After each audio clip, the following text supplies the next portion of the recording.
Bismillahirrahmanirrahim. Assalamualaikum warahmatullahi wabarakatuh. Alhamdulillah, kembali lagi di pembelajaran tema 3E, subtema 3. Pengaruh perubahan cuaca terhadap kehidupan manusia. Kita akan belajar tentang pengaruh perubahan cuaca terhadap kegiatan sehari-hari. Kemudian kita akan belajar keberagaman karakteristik bangsa, karya dekoratif, dan bagaimana menjumlahkan pecahan. Yuk kita ikuti pembahasan Ustazah. Perubahan cuaca tidak dapat kita hindari dan sangat berpengaruh terhadap kehidupan manusia. Juga dapat mempengaruhi sumber daya alam dan kesehatan. Beruntung Allah memberi akal kepada manusia untuk dapat mengatasinya. Pengaruh perubahan cuaca antara lain misalnya, saat cuaca seringkali hujan, petani akan mulai menanami sawah. Hujan juga akan mengairi sawah sehingga tanaman padi tumbuh subur. Setelah padi menguning, pada saat cuaca cerah, petani akan memanen padi. Kemudian padi dikeringkan dan dijemur di bawah sinar matahari. Demikian pula dengan nelayan. Nelayan akan melaut hanya saat cuaca cerah. Nelayan tidak akan melaut ketika cuaca sering hujan. Melaut saat cuaca hujan sangat berbahaya, karena gelombang air laut dapat menenggelamkan perahu nelayan. Nah, teman-teman, coba sebutkan kegiatan apa saja yang biasa dilakukan saat cuaca hujan. Di antaranya, bisa berdiam diri di dalam rumah, kemudian memakai jaket agar tubuh tetap hangat, memakan makanan yang hangat, atau meminum minuman hangat. Mengenakan jas hujan tentunya jika diperlukan untuk keluar rumah. Dan masih banyak yang lainnya ya. Nah, saat udara panas atau cuaca cerah, kegiatan apa saja yang biasa kita lakukan?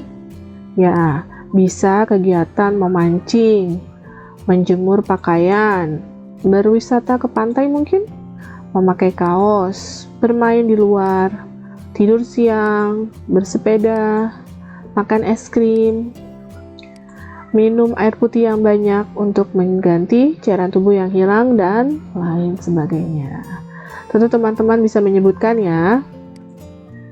Selain pengaruh di atas, pengaruh cuaca terhadap kegiatan manusia juga dapat kita amati, seperti saat bersekolah dan saat cuaca cerah. Biasanya semua murid-murid datang tepat waktu. Berbeda halnya dengan saat cuaca hujan. Ketika hari hujan, biasanya akan banyak murid-murid yang datang terlambat ke sekolah. Hal ini menunjukkan bahwa saat cuaca hujan, kegiatan kita menjadi terbatas. Contoh lainnya, bila kita dalam perjalanan dan turun hujan, maka kita harus berteduh terlebih dahulu, supaya tidak terkena air hujan. Tetapi jika kita ingin melanjutkan perjalanan, kita dapat memakai jas hujan atau payung. Di sisi lain, di jalan raya misalkan, kendaraan akan memperlambat lajunya. Para pengendara kendaraan akan berhati-hati agar tidak mengalami kecelakaan, karena saat hujan jalan menjadi licin. Tahukah teman-teman, bagaimana peristiwa terjadinya hujan itu? Ya, mula-mula cahaya matahari membuat air di laut, sungai, danau, dan kolam menguap. Penguapan membuat air yang berupa titik-titik air melayang di angkasa. Titik-titik uap air tertiup angin dan berkumpul di angkasa. Jumlah titik-titik air itu sangatlah banyak. Di angkasa, uap air mengalami pendinginan, sehingga membeku menjadi butiran-butiran es. Butiran-butiran es ini membentuk awan mendung karena sangat berat. Akhirnya, awan yang terbentuk mulai terurai. Butiran-butiran es yang jatuh bergesekan dengan udara, sehingga mencair menjadi hujan. Air hujan yang turun meresap ke dalam tanah, serta kembali mengaliri sungai, danau, dan lautan. Seperti yang teman-teman ketahui, perubahan cuaca dapat terjadi kapan saja. Perubahan cuaca tidak dapat kita hindari. Oleh karena itu, kita harus menjaga stamina tubuh kita dengan cara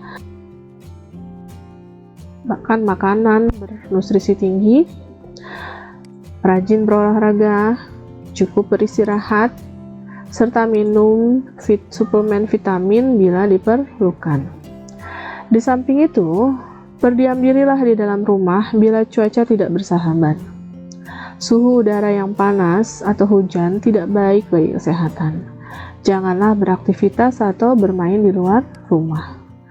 Rumah, selain sebagai tempat tinggal, rumah juga merupakan tempat untuk berlindung dari udara panas dan udara dingin.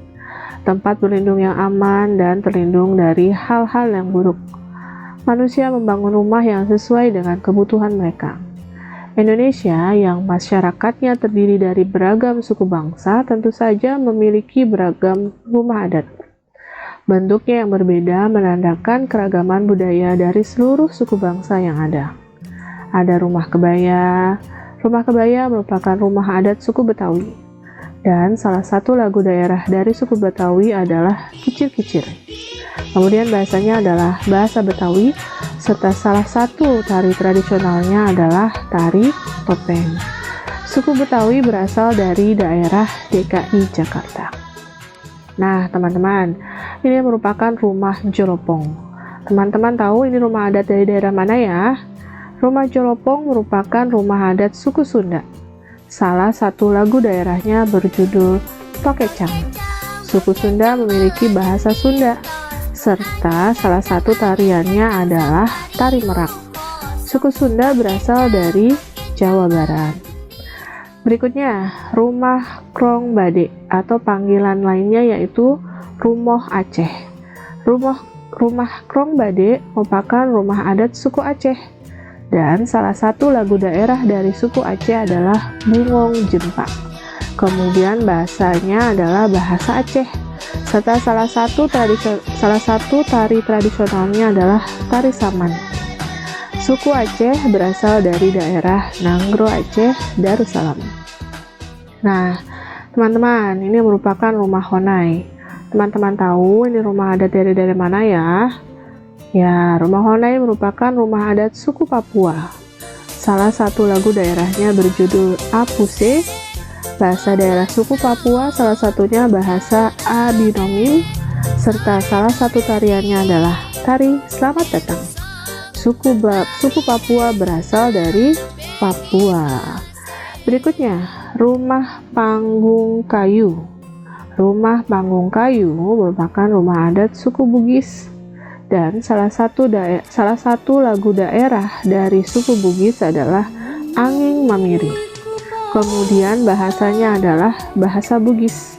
Serta salah satu tari tradisionalnya adalah tari Patenung. Suku Bugis berasal dari daerah Sulawesi Selatan. Nah, teman-teman, ini merupakan rumah gadang. Teman-teman tahu ini rumah adat dari daerah mana ya? Rumah gadang merupakan rumah adat suku Minangkabau atau disingkat Minang. Salah satu lagu daerahnya berjudul Kampuang Nanjau Dinoto. Suku Minang memiliki bahasa Minang. Serta salah satu tariannya adalah tari piring. Suku Minangkabau berasal dari Sumatera Barat. Dan terakhir, rumah Joglo. Rumah Joglo merupakan rumah adat suku Jawa. Dan salah satu lagu daerah dari suku Jawa adalah Suwe Ora Jamu. Kemudian bahasanya adalah bahasa Jawa. Serta salah satu tari tradisionalnya adalah tari Bondan. Suku Jawa berasal dari daerah Jawa Tengah, Jawa Timur, dan daerah istimewa Yogyakarta. Itulah Indonesia yang memiliki beragam suku bangsa, memiliki beragam bahasa daerah, tetapi tetap satu nusa, satu bangsa, dan satu bahasa, yaitu bahasa Indonesia. Dan bahasa Indonesia merupakan bahasa pemersatu bangsa Indonesia. Nah, teman-teman, perlu diketahui nih bahwa poster merupakan pengumuman atau iklan dalam bentuk gambar atau tulisan yang berisikan himbauan atau ajakan untuk melakukan sesuatu.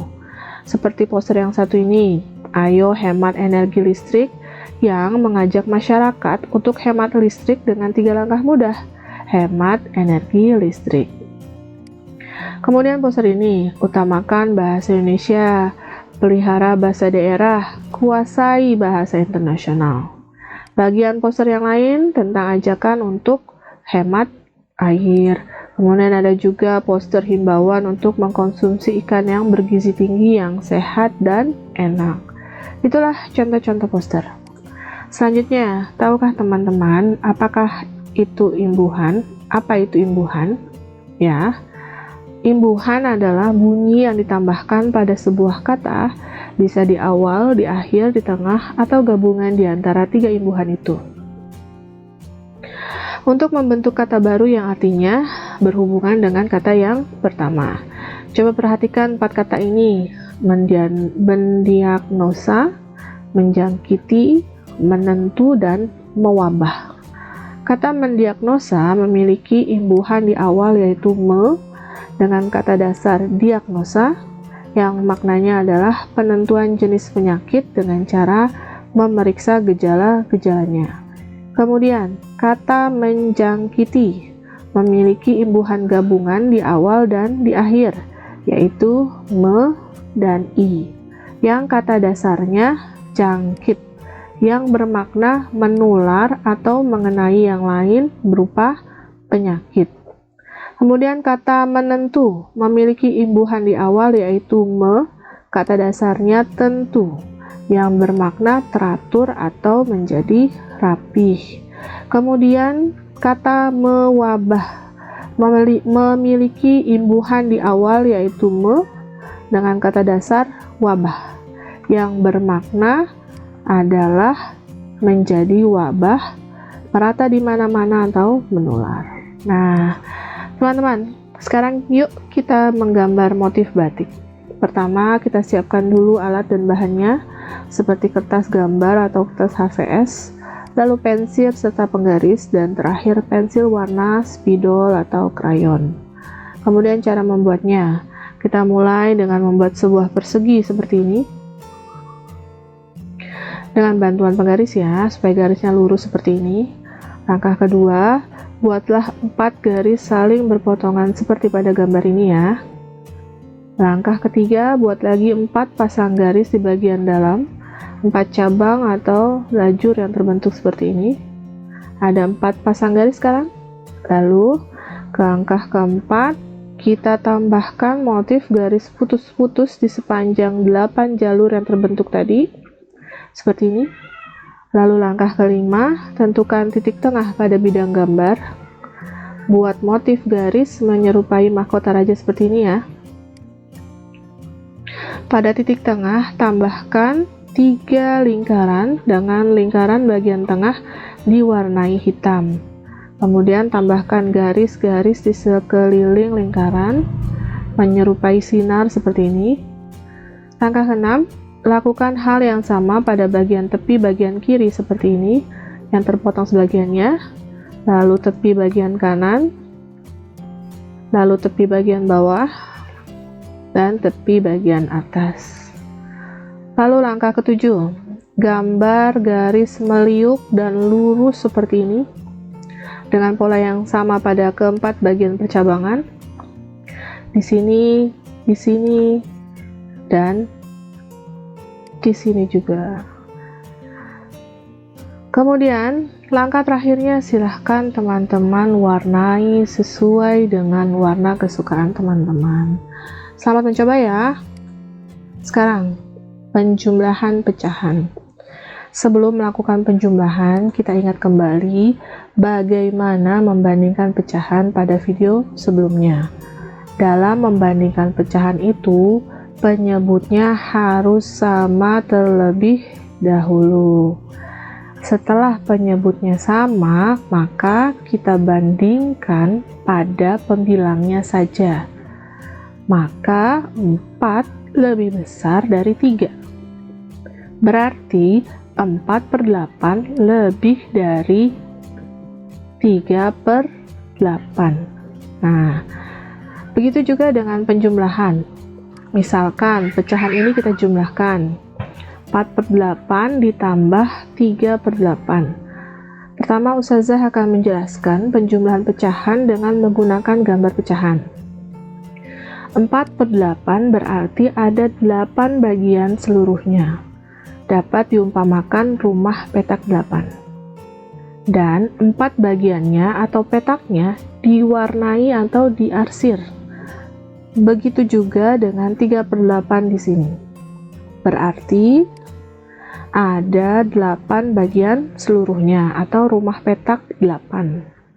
Dan 3 bagiannya atau petaknya diwarnai atau diarsir. Kemudian kita jumlahkan, yang berarti kedua warna ini, hijau dan biru, akan kita gabungkan. Kita letakkan 4 petak warna hijau di tempat yang sudah disediakan. Di sini di rumah petak 8. Begitu juga dengan 3 petak warna biru. Kita pindahkan seperti ini. Sekarang kita dapatkan hasilnya, yaitu 7/8. Ada 7 yang diwarnai dari 8 bagian seluruhnya. Bagaimana? Bisa ya? Penjelasan berikutnya. Karena penyebutnya sama, dengan cara menjumlahkan pembilangnya, 4 ditambah 3. Kemudian per 8 ya, penyebutnya tidak ikut dijumlahkan. Rumahnya tetap sama, yaitu tetap rumah petak 8. Jadi hasilnya 7/8. Bagaimana? Teman-teman bisa ya? Sekarang, tuliskan bentuk penjumlahan dari gambar berikut. Pecahan ini bisa kita umpamakan dengan rumah petak 6. Satu petak diwarnai hijau, maka nilai pecahannya 1/6. Lalu yang lainnya, ada 2 petak yang diwarnai biru, maka nilai pecahannya 2/6. Untuk menentukan hasilnya bisa dengan cara menghitung banyak petak yang diwarnai. 1, 2, 3. Jadi nilainya 3/6. Atau bisa juga dengan cara kita jumlahkan pembilangnya. 1 tambah 2, maka 3/6. Kita ke gambar berikutnya, ayo. Pecahan ini bisa kita umpamakan dengan rumah petak 10. Ada 3 petak diwarnai hijau, maka nilai pecahannya 3/10. Lalu yang lainnya, ada 4 petak yang diwarnai kuning, maka nilai pecahannya 4/10. Untuk menentukan hasilnya seperti yang tadi, bisa dengan cara menghitung banyak petak yang diwarnai, atau bisa dengan cara kita jumlahkan pembilangnya. 3 tambah 4, maka hasilnya 7/10. Mudah kan?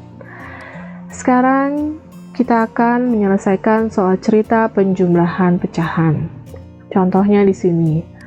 Jarak dari rumah Ziyad ke taman 5/15 km.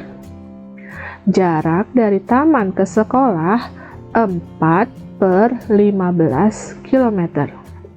Setiap hari Ziyad berangkat ke sekolah melewati taman. Berapa kilometer jarak dari rumah Ziyad ke sekolah?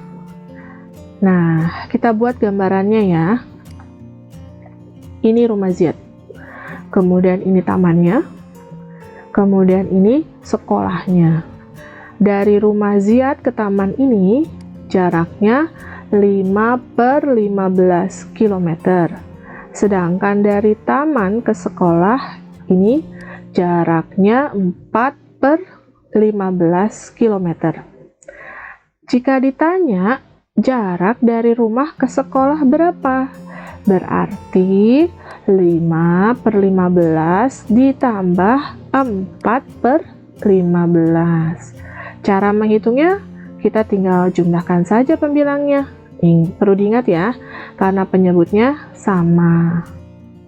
5 tambah 4 yang kita jumlahkan jadi 9. Jadi 9 per 15. Maka dapat kita simpulkan, jadi jarak dari rumah Ziyad ke sekolah adalah 9 per 15 km. Bagaimana? Teman-teman bisa dipahami ya? Jika dirasa ada yang kurang dipahami, silakan teman-teman ulang lagi videonya. Demikian dulu ya pembahasan kita pada subtema 3 kali ini. Terima kasih. Semoga tambah paham dan bermanfaat. Nantikan video berikutnya. Billahi taufik wal hidayah. Wassalamualaikum warahmatullahi wabarakatuh.